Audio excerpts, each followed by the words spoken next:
وعلى آلہ الأطہار وأصحابہ الأخیار اما بعد فاعوذ باللہ من الشیطان الرجیم بسم اللہ الرحمن الرحیم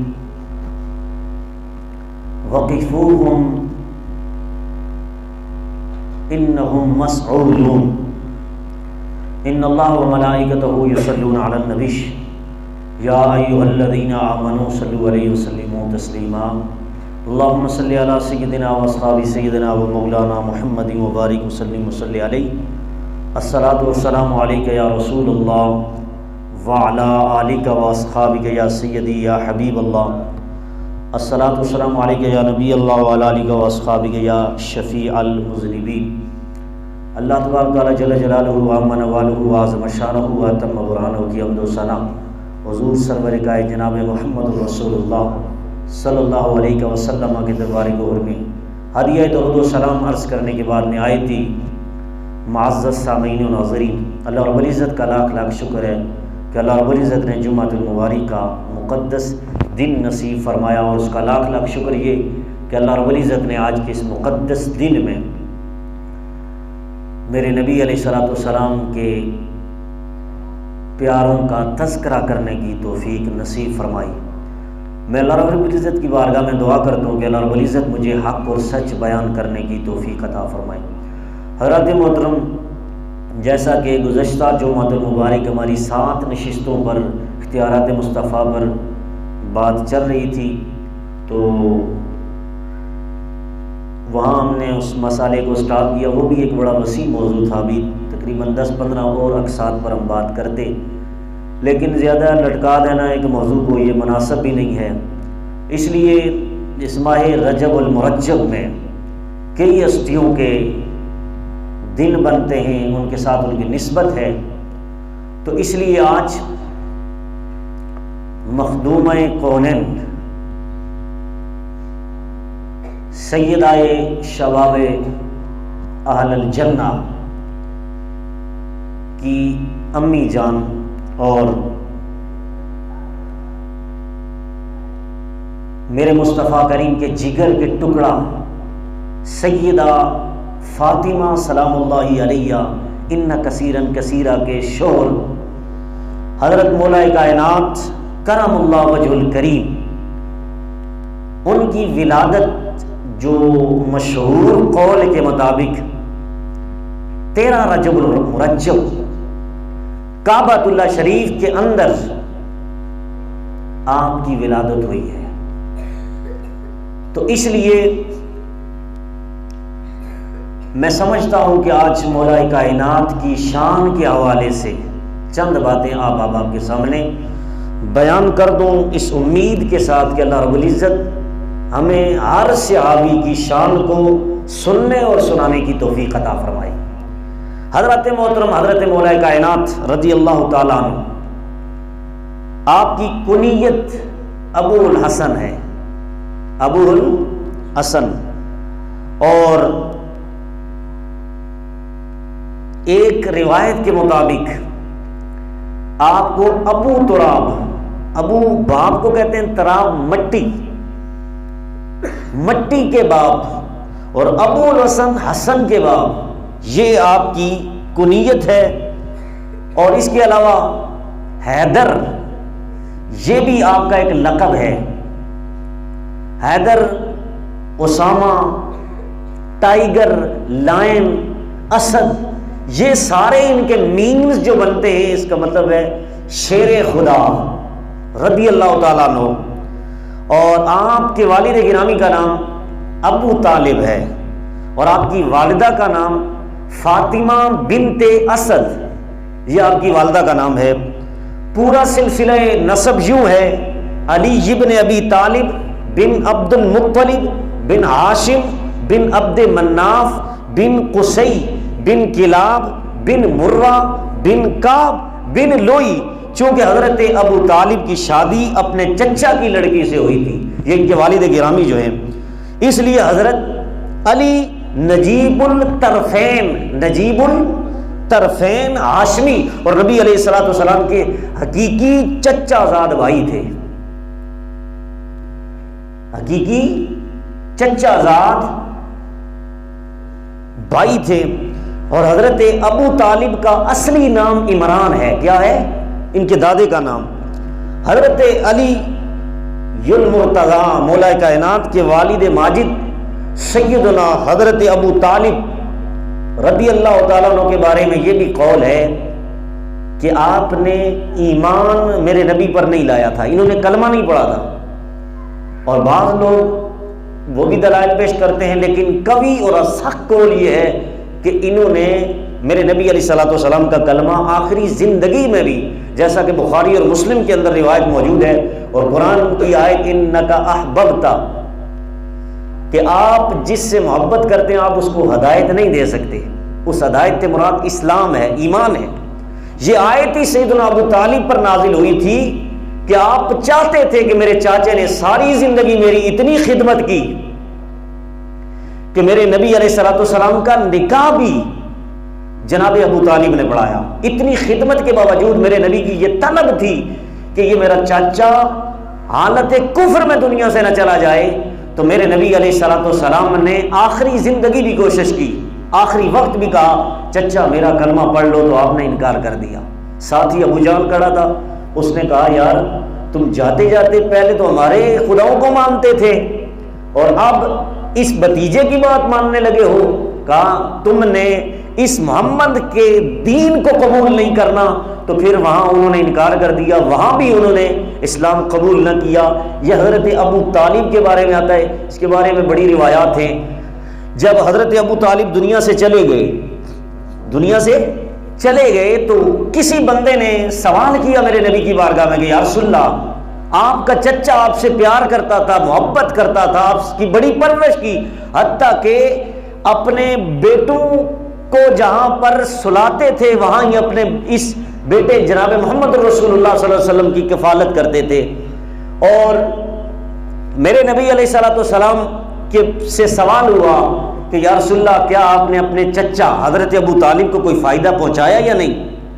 یہ فائدے کے بارے میں نے الحمدللہ اللہ کا شکر کہ میں نے مسجد نبوی میں لال رومالی ملا کے سامنے یہ سوال کیے، 6 مولوی تھے، تو وہ لاجواب ہو گئے، انہوں نے جواب نہیں دیا۔ وہ کہہ رہے تھے کہ رسول اللہ کوئی فائدہ شائدہ نہیں دے سکتے، یہ تم کیوں یہاں آ کے کھڑے ہو، کوئی فائدہ نہیں دیتے۔ تو میں نے وہاں یہی روایت پیش کی تھی کہ میرے نبی علیہ الصلوۃ والسلام کے چچا حضرت ابو طالب، یہ میرے نبی علیہ الصلوۃ والسلام کے وہ چچا، ان کی اتنی مہربانیاں، اتنے احسان میرے نبی پر، تو سوال کرنے نے سوال کیا یا رسول اللہ اتنے احسان آپ نے بھی کوئی فائدہ پہنچایا؟ تو میرے نبی علیہ الصلوۃ والسلام نے فرمایا ہاں میں نے اپنے چچا کو فائدہ پہنچایا۔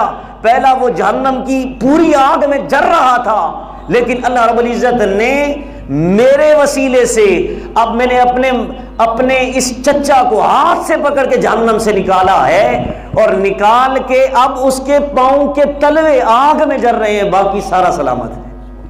یہ میرے نبی علیہ الصلوۃ والسلام کی روایت میں نے جب ان نجدی ملا کے سامنے پیش کی، یہ مدینہ طیبہ کی سرزمین روضہ رسول کے سامنے، تو انہوں نے جواب نہ دیا۔ اور دوسری میں نے کہا یہ قرآن کے اندر آیت کہتی ہے کہ یہاں برکت لینے کے لیے آپ قبروں پہ آتے ہو، یہ کہاں پہ لکھا ہے؟ میں نے کہا قرآن کہتا ہے کہ تم قبروں سے برکت لیا کرو۔ میں نے وہاں دلیل پیش کی، سبحان الذی اسری بعبدہ لیلا من المسجد الحرام الی المسجد الاقصی الذی بارکنا حولہ۔ ہم نے مسجد حرام اور مسجد اقصی کے ارد گرد برکتیں رکھی ہیں۔ مفسرین فرماتے ہیں وہ جو برکتیں جنہیں قرآن نے کہا کہ مسجد اقصی اور مسجد حرام کے ارد گرد، اب مجھے بتائیے مسجد کے اندر برکت ہوتی ہے یا باہر ہوتی ہے؟ اندر ہونی چاہیے نا، لیکن اللہ کا قرآن کہتا ہے ہم نے مسجد اقصی اور مسجد حرام کے ارد گرد ہم نے برکتیں رکھی۔ مولا ذوالجلال بتا تو صحیح وہ کون سی برکتیں ہیں جنہیں تو مسجد سے باہر کہہ رہا ہے، وہ بھی مسجد اقصی اور مسجد حرام کے ارد گرد کہہ رہا ہے، بتا تو صحیح۔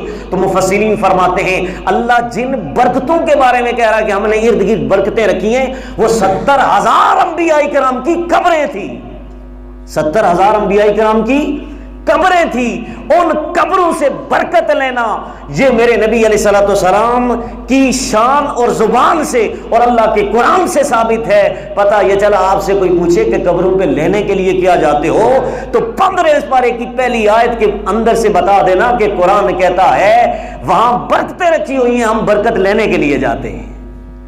حضرت محترم، یہ حضرت ابو طالب آپ کے چچا ہی، بڑی کفالت کی، لیکن کلمہ نہیں پڑھا۔ آگے چلیے، حضرت علی کرم اللہ وجہ الکریم، ان کے بارے میں آتا ہے کہ ان کی یعنی کہ معتبر کسی کتاب میں حوالہ نہیں ہے، لیکن جو مشہور قول ہے سیدنا مولا کائنات علی کرم اللہ وجہ الکریم 13 رجب کو آپ کعبۃ اللہ شریف کے اندر ان کی ولادت ہوتی ہے۔ دوران طواف ان کی ماں فاطمہ بنت اسد کو درد ذیل شروع ہوتا ہے اور اسی حالت میں کعبے کی دیوار شک ہو جاتی ہے، پھٹ جاتی ہے اور آپ اندر داخل ہو جاتی ہے اور وہاں پر مولا کائنات کی ولادت ہوتی ہے۔ یاد رکھیے، یہ فضیلت لے کر ہم کہیں کہ مولا علی کی اتنی بڑی شان ہے کہ آپ کی ولادت کعبے میں ہوئی، لیکن اس سے قبل بھی ایک اور صحابی رسول ہیں جن کے بارے میں آتا ہے ان کی ولادت بھی کعبۃ اللہ شریف کے اندر ہوئی۔ وہ حضرت خزام بن حکیم رضی اللہ تعالیٰ عنہ، یہ بھی صحابی رسول ہیں اور حضور کی سالی کے بیٹے ہیں، حضرت خدیجۃ الکبریٰ غالباً ان کے بارے میں آتا ہے، ان کا بانجا جو تھا وہ یہاں پر ان کا نام ہے حزام بن حکیم رضی اللہ تعالیٰ عنہ، ان کی ولادت کعبۃ اللہ شریف کے اندر ہوئی۔ تو اصح قول کے مطابق اور کئی روایات ملتی ہیں کہ مولا کائنات علی کرم اللہ وجہ الکریم کی ولادت اپنے گھر میں ہوئی، شعب ابی طالب میں اپنے گھر میں ہوئی، لیکن یہ قول بھی ملتا ہے کہ آپ کی ولادت کعبۃ اللہ شریف کے اندر ہوئی۔ آگے چلیے، میرے مصطفیٰ کریم علیہ الصلوۃ والسلام کا ان کے ساتھ رشتہ کیا ہے؟ ایک تو چچا زاد بھائی بھی ہے اور دوسرا یہ داماد رسول بھی ہے۔ کیا ہے؟ داماد رسول ہیں۔ ہماری اہل سنت کی وہ کتاب جس میں تشنیع روافض کو خوش کرنے کے لیے اس طرح بہا دیا گیا ہے، تو ان کے قول ہم لے کر مولا علی کی شان بیان کرتے ہیں، یہ ہماری بدبختی ہے۔ کیوں؟ ہماری کتابوں کے اندر یہ مسئلے موجود ہیں کہ مولا کائنات کو اللہ رب العزت نے وہ شانیں عطا کی ہیں کہ ہماری اہل سنت والجماعت کی کتابیں بری ہیں، ہمیں کیا ضرورت ہے کہ غیروں کی کتابوں سے ان کی شان بیان کریں۔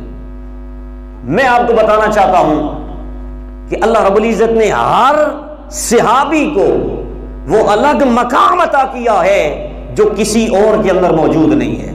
مثال کے طور پر سیدنا ابو بکر الصدیق رضی اللہ تعالی عنہ، حضرت عمر فاروق، حضرت عثمان غنی اور حضرت علی کرم اللہ وجہ الکریم، الگ الگ شانیں ہیں۔ اگر ایک صحابی کی شان دیکھی جائے تو بندہ یہ کہتا ہے دوسرے کسی کی یہ شان ہے ہی نہیں ہے۔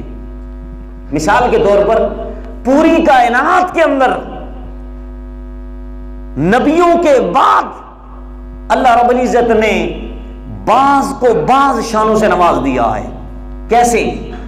حضرت مولا کائنات کو اللہ رب العزت نے 13 ایسی شانیں عطا کی۔ کتنی؟ 13 رجب کو آپ کی اگر ولادت ہوئی تو 13 ہی کا لفظ ہے کہ آپ کی ولادت 13 کو ہوئی اور 13 شانیں اللہ رب العزت نے ایسی مولا کائنات کو عطا کی جو کسی اور صحابی کو نہیں عطا کی۔ آگے چلیے، اس کے ان سے پہلا نمبر کس کا ہے؟ عثمان غنی کا، دوسرے داماد میرے نبی کی۔ ان کے نکاح میں 2 بیٹیاں ہیں۔ ان کی شان دیکھیے، جن کا تیسرا نمبر ہے۔ چوتھے کا نمبر آپ نے سمجھ لیا کہ 13 ایسی شانیں عطا کی کہ کسی اور 1.25 لاکھ صحابہ میں کسی کو نہیں عطا کی گئی۔ وہ واحد فقط حضرت مولا کائنات کی ذات ہے۔ اور ایک کتاب کے اندر تفسیر مظہری کے اندر لکھتے ہیں کہ مولا کائنات آپ کو 18 ایسی شانیں دی گئی۔ 18 کتنی؟ 18 ایسی شانیں دی گئی کہ اگر ایک بھی شان علی علیہ الصلوۃ والسلام کی ان 18 میں سے ہوتی تو وہ دنیا اور آخرت کے لیے ان کے لیے کافی ہو جاتی ہے، دنیا اور آخرت کے لیے ان کے لیے کافی ہو جاتی ہے۔ لیکن اصح قول کے مطابق 13 شانیں اللہ رب العزت نے مولا کائنات کو وہ عطا کی جو کسی صحابی کو نہ عطا کی۔ آگے چلیے، ان سے پہلا جو درجہ ہے وہ حضرت عثمان غنی کا ہے، ان کو کتنی شانیں عطا کی گئی؟ تو اتفاقی طور پہ یہ مسئلہ ذہن میں رکھ لیں ان چاروں خلفاء کی کہ اللہ رب العزت نے 12 شانیں حضرت عثمان غنی کو وہ عطا کی جو کسی کو نہیں عطا کی گئی۔ آگے چلیے، اس سے پہلے پھر کس کا نمبر ہے؟ سیدنا عمر فاروق کا، ان کو کتنی شانیں اللہ رب العزت نے عطا کی؟ ویسے تو شانیں بہت عطا کی گئی، لیکن واحد وہ شانیں جو کسی اور کو نہ عطا کی گئی وہی میں گن رہا ہوں۔ فاروق اعظم کو اللہ رب العزت نے 40 ایسی شانیں عطا فرمائی جو کسی اور کو نہ عطا کی گئی۔ کتنی شانیں؟ 40، اور ان کا نمبر بھی 40واں ہے۔ کتنا نمبر ہے؟ جس طرح مولا کائنات کو 13 رجب المرجب آپ کی ولادت کے بارے میں یہ ڈیٹ آف برتھ ہے ان کی، اسی طرح 13 شانیں عطا کی گئی۔ اسی طرح مسلمان ہونے میں اور نبی کا کلمہ پڑھنے میں 40واں نمبر حضرت سیدنا فاروق اعظم کا ہے۔ اللہ رب العزت نے 40 شانیں فاروق اعظم کو ایسی عطا کی جو کسی اور صحابی کو نہیں عطا کی گئی۔ اس لیے ان کا 40واں نمبر جب تھا، انہوں نے اسلام قبول کیا، اسلام پاور میں آ گیا، پھر سر عام لوگ نمازیں پڑھنے لگے، سر عام حج کرنے لگے، طواف کرنے لگے۔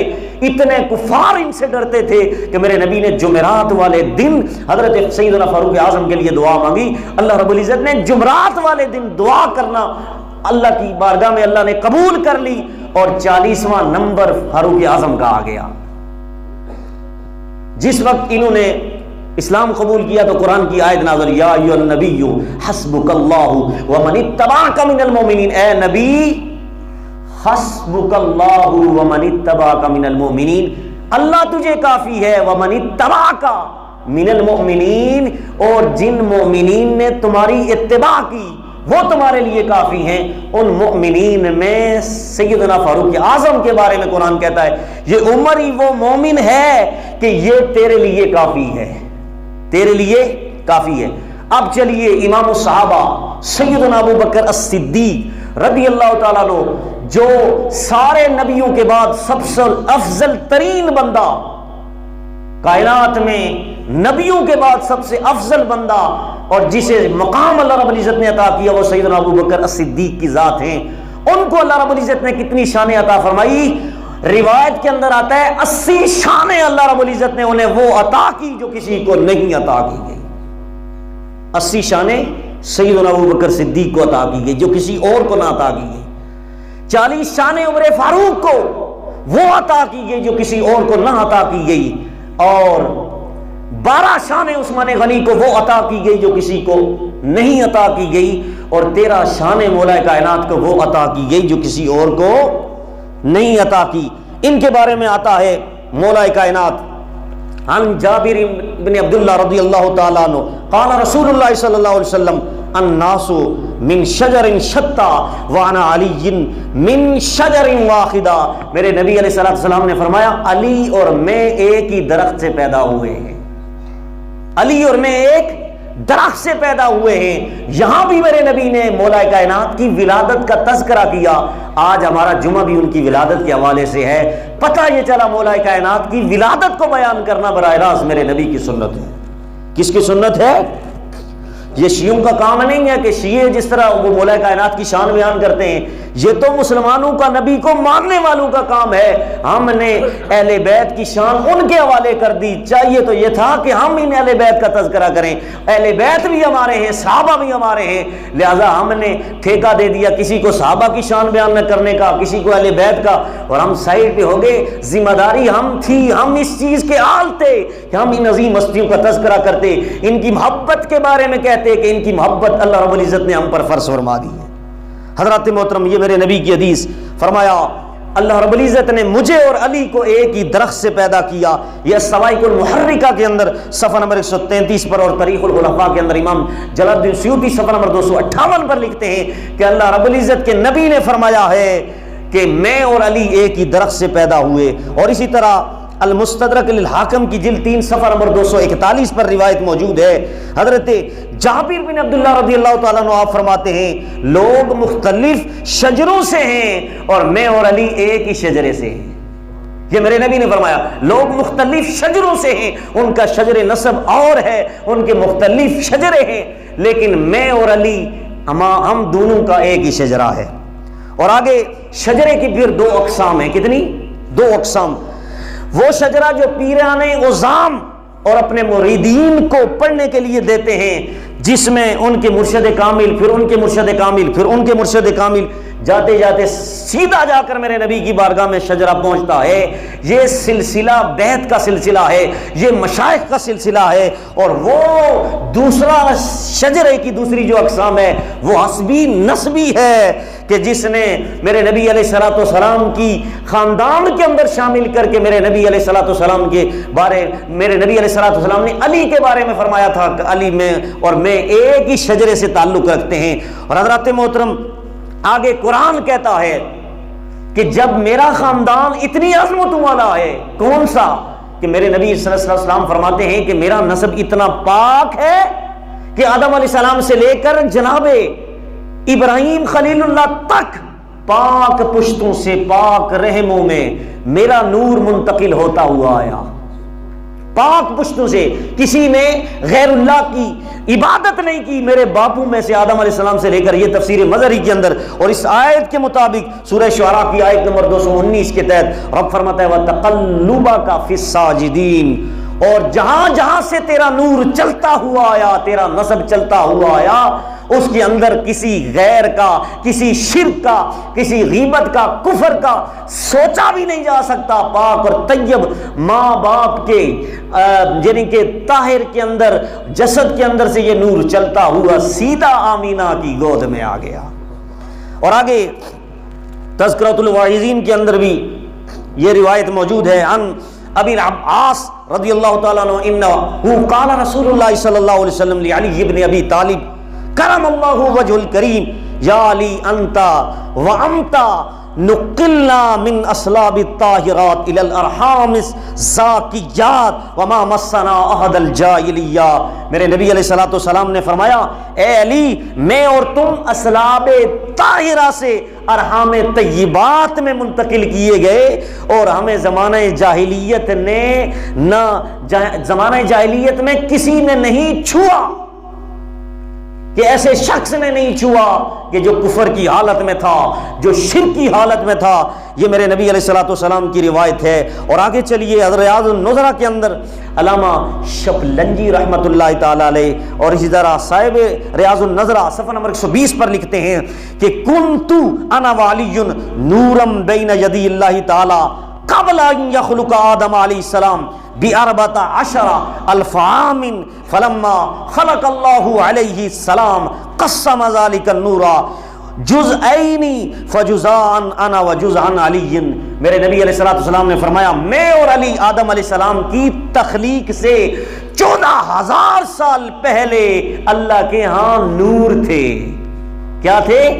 نور تھے. جب اللہ تبارک تعالیٰ نے آدم علیہ السلام کو پیدا فرمایا تو اس نور کے 2 حصے کیے، پس ایک حصے میں ہوں اور ایک حصے میں علی ہے.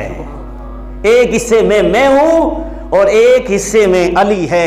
آگے چلیے ذخائر الحقبہ کے صفحہ نمبر 52 پر روایت موجود ہے. عن انس بن مالک رضی اللہ تعالیٰ عنہ قال رسول اللہ صلی اللہ علیہ وسلم علی ابن ابی طالب ھذا اخی وابن امتی وختنتی ھذا لحمی ودمی وشعری. میرے نبی علیہ الصلوۃ والسلام نے فرمایا، حضرت علی کے متعلق فرمایا یہ میرا بھائی ہے، یہ میرا چچا زاد، میرے چچے کا لڑکا ہے، اور یہ میرا داماد ہے، اور یہ میرا خون ہے، اور یہ میرا گوشت ہے. یہ علی کے ساتھ نسبت کا تعلق میرے نبی کتنا جوڑ رہے ہیں. لوگوں جو نبی کا خون ہو، جو نبی کا گوشت ہو، جو نبی کا داماد ہو، جو نبی کے چچے کا بیٹا ہو، اس کی شان کا عالم کیا ہے.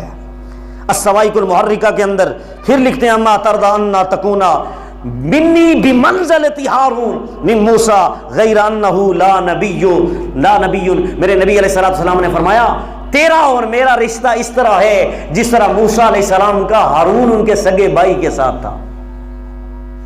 ان کے بھائی کے ساتھ تھا. کس طرح جب کوئی طور پر جناب موسیٰ علیہ السلام اللہ کی بارگاہ میں ملاقاتیں کرنے کے لیے نکل جاتے تھے تو پیچھے اپنے بھائی کی ڈیوٹی لگاتے تھے کہ تو میرا نائب ہے ہارون علیہ السلام. اور انہی کی ہارون علیہ السلام کی موجودگی میں، ان کی موجودگی میں بچڑا، اس کو میں نے ایک بچڑا بنایا، مٹی کا بچڑا بنایا، ویڑا جسے کہتے ہیں وہ بنایا، بنا کر اس کے اندر روح ڈال دی. اس کے اندر سامری جو جادوگر تھا اس کی پاور یہ تھی کہ روح ڈالنا اللہ کا کام ہے، لیکن یہ اس سامری جانور سے پوچھا گیا کہ تو نے اس کے اندر روح کیسے ڈالی؟ تو وہ سامری جانور قرآن کے اندر 16واں پارہ اٹھا کر دیکھیے، قرآن کہتا ہے، وہ کہتا ہے کہ جس وقت اللہ کے نبی کی بارگاہ میں جبریل وحی لے کر آتے تھے تو جس گھوڑے پر بیٹھ کر آتے تھے اس گھوڑے کے نیچے کی گرد جو ہے، خاک جو ہے، وہ ہم نے اس مٹی کے بچڑے کی زبان میں ڈال دی، اللہ پاک نے اسے روح عطا کر دی. لوگ اس کی عبادت کرنا شروع ہو گئے. تو یہ وہ ہارون علیہ السلام ہیں جن کے بارے میں قرآن کہتا ہے کہ ان کی یہ شانیں تھی کہ وہ نبی حضرت جناب موسیٰ علیہ السلام کے بھائی تھے. تو میرے نبی علیہ السلام نے فرمایا موسیٰ سے جو تعلق تھا ہارون کا وہی تعلق ہے تیرا اور میرا، تیرا اور مورا. حضرات محترم آگے چلیے. اب آج اس دور میں، پرفتن دور میں، آج 6-7 مہینے سے ہم جس چیز میں لگے ہوئے ہیں، سوشل میڈیا پہ آپ دیکھتے ہوں گے، آج بدبختی اس امت کی یہ جو 1400 سال پہلے کا عقیدہ میرے نبی کا دیا ہوا تھا، قرآن اور حدیث سے ملتا تھا کہ سارے نبیوں کے بعد سب سے افضل ترین بندہ وہ حضرت ابو بکر صدیق ہیں، پہلا نمبر ان کا ہے. آج پہلا نمبر مولا کائنات کو دیا جا رہا ہے. لہذا بتانا چاہتا ہوں یہ عقیدہ روافض کا عقیدہ ہے، یہ شیعہ حضرات کا عقیدہ ہے. اہل سنت کا عقیدہ 1400 سال پہلے کا تھا کہ پہلا نمبر ابو بکر صدیق کا ہے، دوسرا نمبر عمر فاروق کا ہے، تیسرا نمبر عثمان غنی کا ہے، چوتھا نمبر مولا کائنات کا ہے. اور اس میں مولا کائنات نے اپنی ظاہری زندگی میں جو ان لوگوں کو رگڑا دیا جو آج کہتے ہیں ہم ان کی محبت میں ان کو پہلا درجہ دے رہے ہیں، اور اہل سنت والجماعت کے اندر بڑی بڑی گائیں، بڑے بڑے پیر جو اس عقیدے کو چھوڑ بیٹھے ہیں، ساری زندگی انہوں نے شان صحابہ پہ کام کیا، عظمت اہل بیت کا دفاع کیا، آج وہ بھی بک چکے ہیں ایران کے ان ریالوں پر، ایران کے اور سعودی عرب کے ریالوں پر بک چکے ہیں. بتانا چاہتا ہوں میرے نبی علیہ الصلوۃ والسلام نے علی کو چوتھا نمبر دیا تھا اور علی نے پہلا نمبر ابو بکر کو دیا ہے. کیا دیا ہے؟ شیخین کسے کہتے ہیں؟ حضرت ابو بکر صدیق اور عمر فاروق، یہ دو صحابی شیخین ہیں، شیخین کریمین. حضرت مولا کائنات فرماتے ہیں، خود فرماتے، شرف النبی کے صفحہ نمبر 278 پر روایت موجود ہے، فرماتے ہیں لا تفضلونی علی ابی بکر و عمر الا ومن فضلنی علیہما فقد افترا واللہ لاجلت لاجلدتن. فرماتے ہیں مجھے، جو حضرت مولا کائنات خود فرماتے ہیں، مجھے ابو بکر عمر پر جو فضیلت دے، ان دونوں پر، شیخین کریمین پر مجھے جو فضیلت دے گا وہ جھوٹا ہوگا، اور مجھے اختیار ہوتا تو میں ان کو ان جھوٹوں پر ہاتھ لگا دیتا، ان کو درے مارتا. تو پتہ یہ چلا مولا کائنات بھی یہ کہتے ہیں کہ میرا پہلا چوتھا نمبر ہے، پہلا نمبر نہیں ہے، پہلا نمبر سیدنا ابو بکر صدیق کا ہے.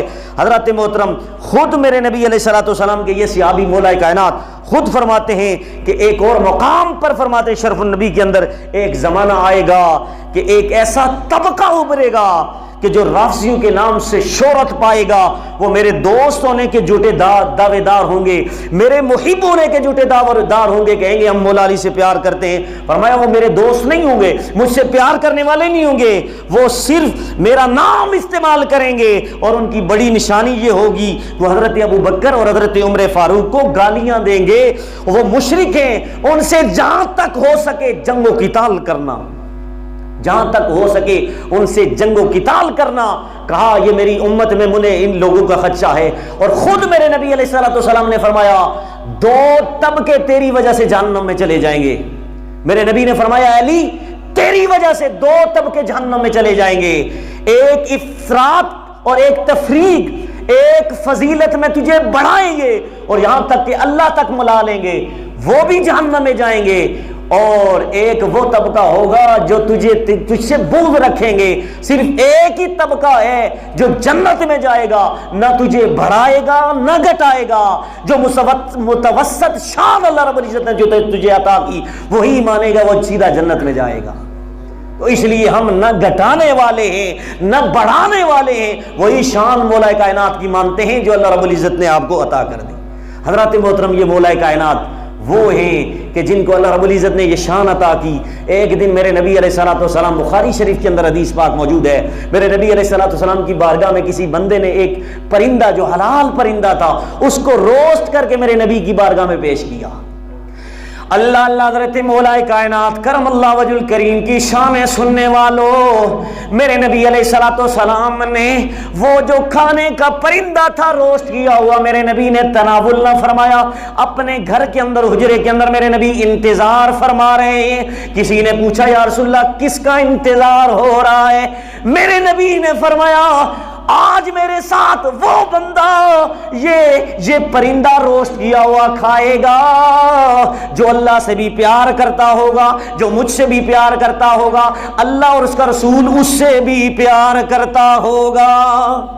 میرے نبی علیہ السلام انتظار کر رہے تھے. کچھ انصار کے لوگ آئے. صحابی کہتے میں حیران ہو گیا، شاید یہ انصار کے لوگ ہیں جن سے اللہ پیار کرتا ہے، اللہ کا نبی پیار کرتا ہے.